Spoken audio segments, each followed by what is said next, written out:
everyone, Ronald Ray here, your boy with a cornbread accent, welcoming you to this week's AEW Dynamite Recap show. This week it took place in my home state. It took place specifically at the Gas South Arena in Duluth, Georgia. And yes, I did get to attend this show. They did a Dynamite tape for Collision because, of course, this is the Dynamite before the All In pay-per-view.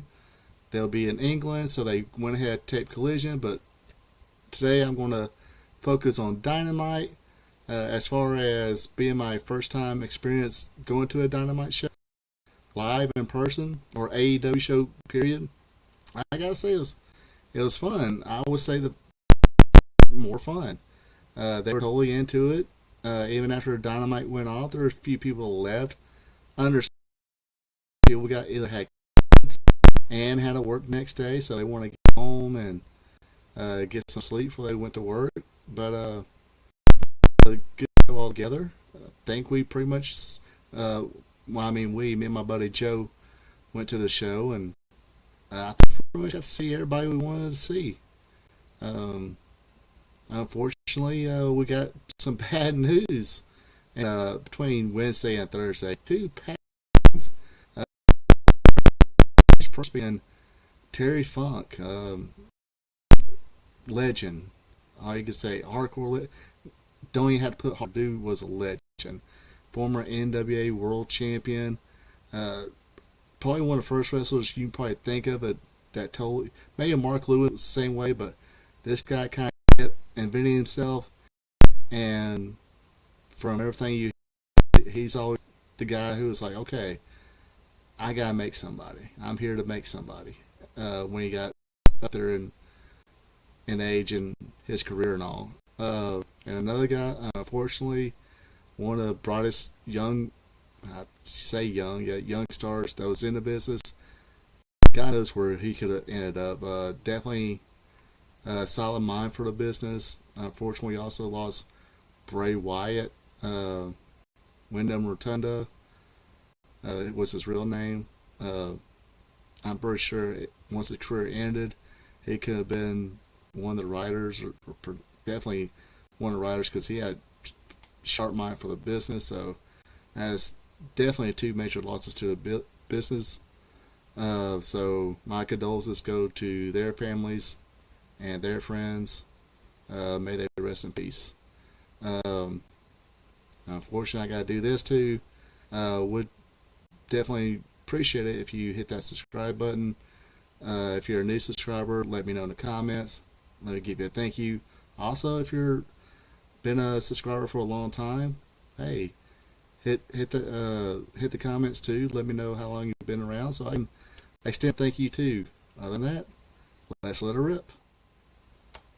All right, first match of the night really didn't really kick up as well as a match. It was supposed to be the Elite, Kenny Omega with the Young Bucks going against the Guns and Juice Robinson. Sorry, this daggum thing is kind of. Anyway, like I said, this match didn't really get started. Both teams sprawled on the ramp, on the floor. Juice Robinson was about to hit Matt Jackson with a chair. Again, he done hit him once, but when he was swinging for his back, the referee grabbed a chair. Robinson would lay him out. Jay White got involved.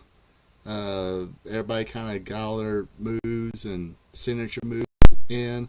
Tashida would come in as well. He kind of aimed for Kenny Omega. Then FTR comes out, helps out the Elite. Omega would hit the knee trigger on Tashida. But Omega was going for the one-winged angel, but Tashida wiggled out of that. That was pretty much the end of that. Everybody posed, stared at each other. Then the music hit. Kenny Omega standing in the ring alone. Standing tall, as Jim Ross would say. But yeah, definitely, like I said, I was there. Fans definitely loved the Young Bucks. Loved Kenny Omega. FTR got pretty good applause when their music hit and came out too. So definitely, like I said, fans were definitely into this one. Next. Alright, then we had a backstage interview with the AEW World Champion, Maxwell Jacob Freeman, MJF. Actually, kind of hyped the pre-show tag match between himself, Adam Cole, against the Aussie Open for the Ring of Honor World Tag Team Championship. Also hyping the main show, the All In show, as he's going to be a main event with Adam Cole. Um, so he hyped that up and talked about his friendship with Cole, saying, "Hey, this is the first time I had a friend." Yada yada yada. Same things you kind of done heard 100 times now, uh, but he was calm, cool, and collective. Unlike Adam Cole later on. Anyway, next. Alright, now we finally get an actually wrestling match started here. It is going to be Jon Moxley against Rey Fenix. When this match just started, a lot of people were cheering for Jon Moxley. A lot of people cheering Jon Phoenix. You had that little back and forth. Let's go Jon, let's go Rey. But towards the, I would say, probably the beginning, middle portion of the match, they were pretty much solid behind Rey Fenix. He got an early advantage in the match, hit a couple of suicide dives, but Moxley took over after hitting a stomp on the ramp. I guess, pretty much Jon Moxley took over this match from there. Phoenix made a couple of back and forth comebacks, some back and forth strikes. You had that spot. He got all this good stuff in. People were definitely into it. But Jon Moxley did get the win after the rear naked choke. After this, the rest of the BCC came out. Wheeler pulled a crowbar out. Eddie Kingston and Pinta came out, was going to attempt to save Rey Fenix, but Ortiz appeared and swinging a mad ball. And while he had their attention, Santana came in, jumped everybody from behind. As that was going on, Rey Fenix Wheeler Yuta would hit Rey Fenix with a crowbar, which this will explain why he's going to be out of the Stadium Stampede match. Really, it's going to be because of some visa issues. Seems like you see this a lot. Don't know who keeps up with all that, but it seems like somebody within the company would keep up with that better. And I've seen WWE kind of do the same thing a couple times. Anyway, the best friends kind of finally came out, and they went up having to stretcher Rey Fenix out. He got an ambulance, and we seen where Eddie Kingston would kind of Renee was trying to interview him, but she being Jon Moxley's wife, you seen kind of Eddie Kingston is like, you told me to take care of it, I'll take care of it at Wembley. Kind of give her.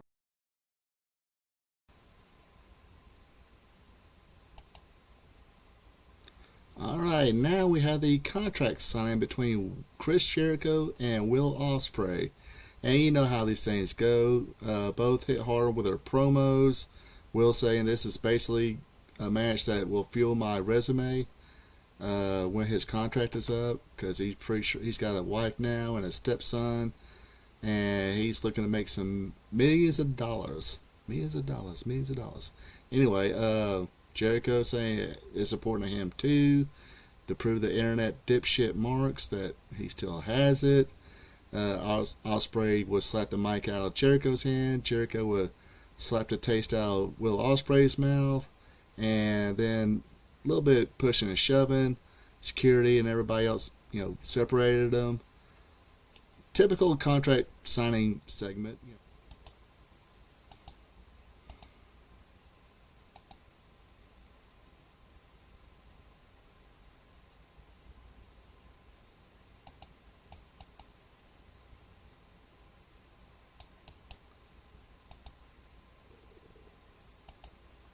By the way, I forgot to mention, being in a live crowd and seeing a live crowd sing Judas by Fozzy, Chris Jericho's band, was pretty cool. So that was definitely one of the highlights of the night. Alright, next segment here we got Renee Paquette interviewing Adam Cole. basically the same questions and everything else as the MJF interview, except this time Adam Cole gets in his feels a little bit because of everybody's opinion about him and Max's bromance going on.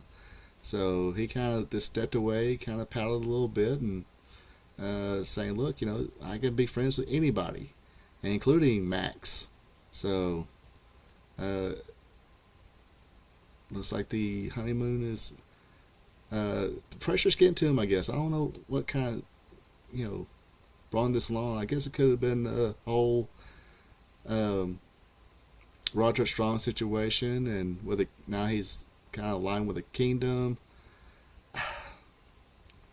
I feel bad for not remembering. Please help me in the comments if you're watching this. Wasn't Adam Cole and the Kingdom kind of in one group at one time? I vaguely remember it. Like I said, we didn't get a ton of Ring of Honor down here, so I didn't watch a whole lot of it. Briefly kind of kept up on the internet. We'll watch random matches on YouTube, on the internet somehow, but so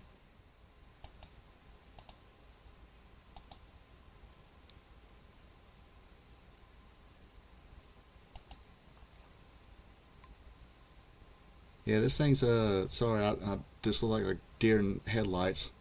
Some reason, if you're watching this, usually I keep my picture low anyway, or small.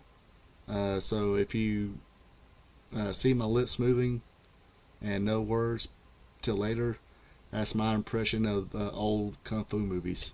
So, and doing pretty good at it thanks to this get up here. Anyway, next match, Texas Tornado Tag Team match. Sorry. Swerve Strickland, AR Fox going against Darby Allin, Nick Wayne. They just started brawling from the get-go. Strickland and AR control a lot of the match. Wayne and Allin will make a little bit of a comeback here with Nick Wayne's World move onto the floor, followed by the coffin drop from Darby Allin. So more back and forth. Swerve Strickland, AR Fox were hit just about every little finishing looking move they could on Nick Wayne, but Nick Wayne kept kicking out at 2, which kind of is a dead giveaway what the finish is going to be. And yes, you guessed it, AR Fox missed a 450.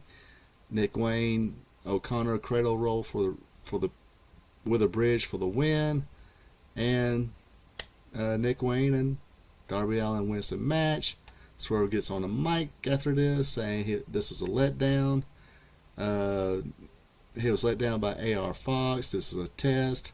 How can I trust you? You can't beat a 18-year-old kid that I wiped a mat with a few weeks ago. In comes Brian Cage, clotheslines AR Fox, gives him the Steiner screwdriver. Nick Wayne, Darby Allin, and Sting will make the save. Darby Allin Mike said, look, I love you. You changed my life. That speech again. Then they shook hands, hugged it out. Darby Allin said, look, who do you got now? Out comes Christian Cage. Has some not so nice words to say about Nick Wayne's deceased father. Then he said that he will be the partner of Swerve Strickland come All In the coffin match. Just don't get this. What was the point of turning AR Fox just to turn him back in a very short amount of time? Maybe they'll turn him again at come All In. Alright, it is ladies match time. Sky Blue going against Ruby Soho. Soho pretty much jumped Sky Blue from the get-go. Blue did get a little offense at the beginning, but not much. Ruby Soho would dominate most of this match. She made a slight comeback, got a nice exchange of near falls, but Soho will win with the Destination Nowhere.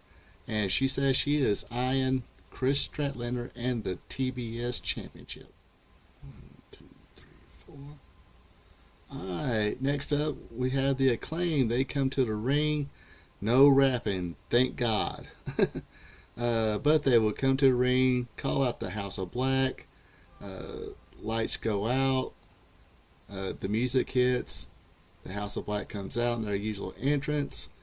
3-on-2 attack until Daddy Ass came in, and as soon as he started walking down the aisle, House of Black left.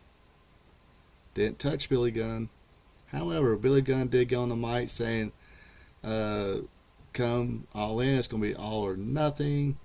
It's going to be House of Black versus the Acclaim for the Trios Championship. The fun-loving Daddy Ass is going to be sitting at home, but the badass Billy Gunn will be there. So that should be a decent match. I guess if you're just going to bet on it, looks like maybe the Acclaim and Badass will win. But like I said, it's a little intriguing that they just walked out and didn't touch Billy Gunn. So be interesting what that ends up. But of course, it is AEW, so who knows what might happen. By the way, yes, Billy Gunn, huge pop when he came out. But probably one of the biggest pops came in the main event match. Next. Alright, your main event of the night, it was the Hardy Boys. Sorry, I keep saying Hardy Boys. It's the Hardys now, no boys to it. Matt and Jeff Hardy against the Aussie Open for the Ring of Honor Tag Team titles is your main event on AEW Dynamite. But like I said, the Hardys music hit and the crowd popped. Probably one of the loudest pops of the night. Aussies jump on the Hardys. Hardys would get the upper hand. They got all their stuff in, their signature stuff in. They actually spill out to the floor. That's when the Aussies took over. Heat on Jeff Hardy. Jeff Hardy wound up hitting a whisper and a win on both of them. Made the tag to Matt. Matt got all of his signature stuff in. Tag back into Jeff. They hit a superplex splash combo for 2. All 4 men in the ring. In the end, though, it was the Aussie Open hitting the Aussie Arrow on Jeff for the win. After the match, the Aussies got on mic saying they will leave with the Ring of Honor Tag Team Championships. Here comes Adam Cole and MJF. Better than you, baby. They got physical. Davis dodges a double clothesline. MJF was about to hit Fletcher with a kangaroo kick. Davis would move out of the deck MJF. Then he winds up eating a super kick from Adam Cole. MJF held Fletcher up for Adam Cole to super kick him, but Fletcher got away, and MJF caught his foot. Awkward moment. MJF got the belt, shoved it in his face a little bit. Cole extended the hand, but MJF didn't take it. Was about to exit the ring, exit the wrestling ring, then put that diamond ring on that he usually knocks people out with. Then he took it off, turned around, they hugged it out, and they posed, of course, after the cameras went off. They thanked the fans, of course. MJF got on mic. Again, posed a little bit more. Then they did a little dance to The Devil Went Down to Georgia by Charlie Daniels. Trying to get everybody to sing to it, but I'm pretty sure. I'm thinking 85% of that crowd probably don't know Charlie Daniels' Devil Went Down to Georgia. You heard a few people trying to sing it, but even the chorus part, a few people still lost. But again, this is probably the time where people trying to leave before they hit the collision decorations up and change the ring out, the tape collision. And like I said, for me personally, being there, it came off better live, I think, because you had that crowd noise right there, and And it seemed like a few things were kind of like edited out. The AR Foxwood thing, of course. But like I said, just anytime you go to a live show, period, 9 times out of 10, it's going to be way better than watching on TV. Even a bad show can be. I think the worst live as far as pay-per-view, I think the Hell in a Cell when it came to Atlanta one time, is the one with CM Punk against Ryback. That kind of, yeah, crowd definitely wasn't feeling it that night, and they weren't giving the crowd really anything to cheer for either. But anyway, like I said, we'll definitely check out AEW again when it comes to an arena near me, especially if it's in the Gas South Arena. That's definitely closer to home. I'd rather go there than Atlanta. Nothing against Atlanta. It's just I don't want to go there. Traffic is worse. This Gas South Arena, like I said, was there. Got out pretty easily. Got home within 30 minutes. Can't beat that. Other than that, this does it for this week's AEW Dynamite Showcase show. Again, condolences to the family of Terry Funk and Wyndham Rotunda, Bray Wyatt. Also, please hit that subscribe button, be a champ, and let me know what you thought about this week's Dynamite. Let me know if you was at the arena. Did you see the Sting cosplayer? That dude did a very good job. I will give him a shout out. I remember when he was walking up from the deck, there was a couple people like, is that really Sting? Then once it got closer, you definitely tell it wasn't, but he did a pretty good job. Anyway, you folks have a good one, and take it easy. We here at RP Tube Vision would like to thank you for tuning in. Don't forget to like, subscribe, and share. Also check out friends of the show Ecolife Natural for home-crafted candles, hand cloth, and other home and personal goods. Look them up on Facebook. Link will be available below the video. That is Ecolife Natural.